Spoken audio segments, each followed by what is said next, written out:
Krankheiten fallen nicht vom Himmel. Ihr habt bestimmt schon mal gehört, dass Leute sich Ausreden suchen, woher Krankheiten kommen. Es kommt von einfach allem, aber niemals von der eigenen Ernährung, also niemals für das, was man selbst Verantwortung trägt, ne, was du selbst beeinflussen kannst. Daran liegt es nicht, weil sonst müsstest du ja an deinem Leben etwas ändern, an dem, was auf deinem Teller liegt, müsstest du etwas ändern.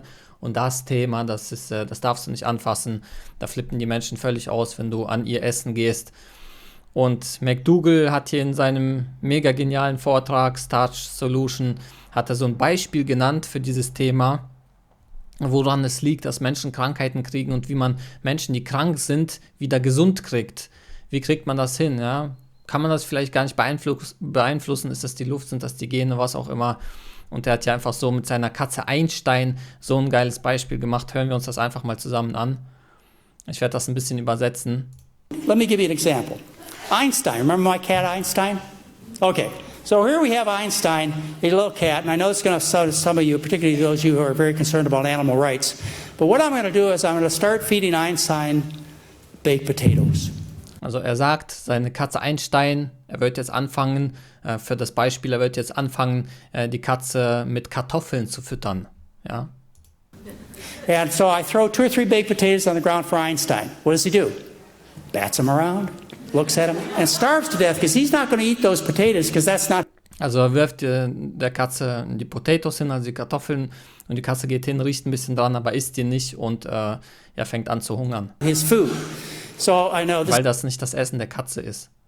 This is the part that'll upset you, but what I do next is I grind up the potatoes, put a nasogastric tube down, and force feed him the potatoes. Also da die Katze die Kartoffeln nicht essen will, zwingt er die dazu mit so einem Tube in den Mund und dann stopft er es ihr rein. And then 2 weeks later, Einstein is all sick and disgusting and really in terrible shape. So 2 Wochen später, nachdem er jeden Tag die Katze mit Kartoffeln gefüttert hat, ist die Katze krank, ne? Ist schon am Sterben. I think about the ways that I can make him better based upon what you hear about what causes good health and bad health. Und jetzt überlegt er, wie kann man die Gesundheit der Katze wiederherstellen? Ja? Woran liegt's? Woran liegt's? So the first thing I do is I put a collar on Einstein and take him for a walk. Und das Erste, was er versucht, die erste Lösung ist, er legt der Katze ein Halsband an und läuft mit ihr herum. Er macht Sport mit ihr, damit die wieder gesund wird, weil das macht man ja gegen Krankheit, man macht Sport. And I bring it back and I look at him and I go, well, that didn't help. Und was kommt am Ende dabei raus? Die Katze ist immer noch krank. So then I take and reach down and pet Einstein, scratch his ears and give him some psychological comfort. So, und dann geht er hin und pettet die Katze, also der streichelt die, schmust mit der, versucht alles zu machen, damit die von der Psyche her gut eingestellt ist, okay? Er macht alles für die, kannst auch so eine kleine Massage machen und was auch immer, ne? Damit die psychisch gut drauf ist und das fühlt sich gut an, vielleicht heilt das ja die Krankheiten. Oder halt, der Katze geht's schlecht, vielleicht geht's ihr dann besser. Now, how do you make Einstein well? You put him back on the meat. He's a carnivore. Ja, und da sagt er es, ne? Wie kriegt man die Katze jetzt wieder hin, damit die wieder gesund ist? Man füttert ihr das Essen, wofür die Katze gemacht ist.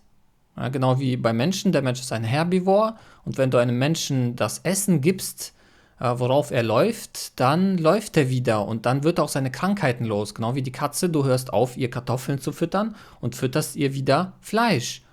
Weil sie ein Karnivor ist und dann geht es der Katze wieder prächtig. Und es war nicht der Sport, es war nicht die Psyche, nicht der Stress oder sonst irgendetwas, es war das Essen.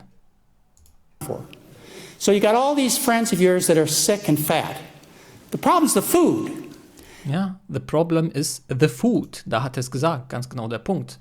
Okay, und das ist halt einfach der Punkt, ja? Menschen, ihr kennt, ist ja bei allen Menschen draußen so, ne? Die haben irgendwelche Krankheiten, werden zum Beispiel dick und dann was machen die? Die gehen raus, Sport machen.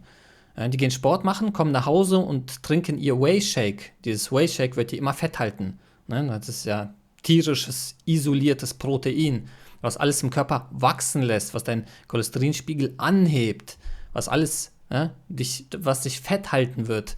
Dann zum Frühstück irgendwie, braucht man ein bisschen Energie und dann, ja, was isst man, wenn man Energie braucht? Tierprodukte natürlich. Ne? Eier mit Speck in Öl angebraten zum Beispiel und dann Sport machen gehen. um abzunehmen, ne? Und nicht realisieren, es ist das Essen. Deswegen bist du fett und deswegen bist du krank. Du hast irgendeine Krankheit, du gehst irgendwie zu irgendwelchen Psychologen, damit die da deinen Kopf wieder reparieren. Du fängst an, Sport zu machen gegen die Krankheit, sagen wir Typ 2 Diabetes. Oder ne, machst irgendwas, machst irgendwelche Sachen, atmest sauberere Luft, ziehst irgendwo hin in ein anderes Land ans Meer, sauberere Luft, aber deine Krankheit ist immer noch da. Warum? Weil du immer noch Tierprodukte isst und immer noch den Auslöser nicht rausgenommen hast. It's the food. Das versucht er hier zu erklären mit dem Beispiel, mit dem Einstein. Ja, es ist das Essen, Leute. Natürlich gehen die Menschen dann auch hin und schieben das auf etwas, was man nicht beeinflussen kann, zum Beispiel die Gene. Es sind die Gene zum Beispiel, es ist die schlechte Luft, es ist was auch immer, meine Umgebung, der Stress, den ich habe. Und das ist es einfach nicht. It's the food. Es ist das Essen. So wie der einfach mega genial das Beispiel gemacht hat, Leute. Ja, das muss man realisieren und ehrlich zu sich selber sein. Ja, du musst was ändern. Ja, du bist für deine Krankheit verantwortlich. Das ist das Wichtigste überhaupt, auch bei Krebs und sowas, ne? Es hat dich nicht aus Langeweile getroffen. Es hat dich getroffen, weil du darauf hingearbeitet hast. Und wenn du das nicht akzeptieren kannst, nein, ich bin nicht schuld, es war hier, ich wohne neben einem Kernreaktor. Ne, du wirst ja alle Ausreden suchen. Hauptsache, du musst niemals was ändern. Hauptsache, du musst das auf deinem Teller nicht ändern. Ne, weil die Geschmacksbefriedigung steht an allererster Stelle bei Menschen. Ganz, ganz wichtiges Thema, ganz, ganz wichtiges Video, finde ich. Ich werde euch das Video von McDougall natürlich hier unten verlinken, weil es mega wichtig ist. Und das muss einfach jedem Menschen klar sein. Ja? Aber wer ehrlich ist, für den ist das klar. Ja? Da ist es ganz klar, it's the food, es ist das Essen, was für die Krankheiten verantwortlich ist. Ja, du kannst noch so viel laufen gehen und schwimmen gehen und Psychotherapien machen und Massagen und Physiotherapien oder was auch immer für Therapien, Yoga-Stunden machen und alles Mögliche gegen deine Krankheiten, zum Beispiel gegen irgendwie Arthritis oder sowas. Und wirst niemals verstehen, dass es von Ernährung kommt. Okay, und wenn du die Ursachen nicht rausgenommen hast, also die Ernährung, dann wirst du die Krankheit auch niemals loswerden. Vielen Dank fürs Zuschauen. Ganz, ganz wichtiges Thema. It's the food, niemals vergessen. Ihr könnt mich unterstützen, indem ihr Kanalmitglied werdet. Und wir sehen uns ansonsten im nächsten Video. Guckt ein weiteres Video unter dem Vortrag von McDougall. Peace.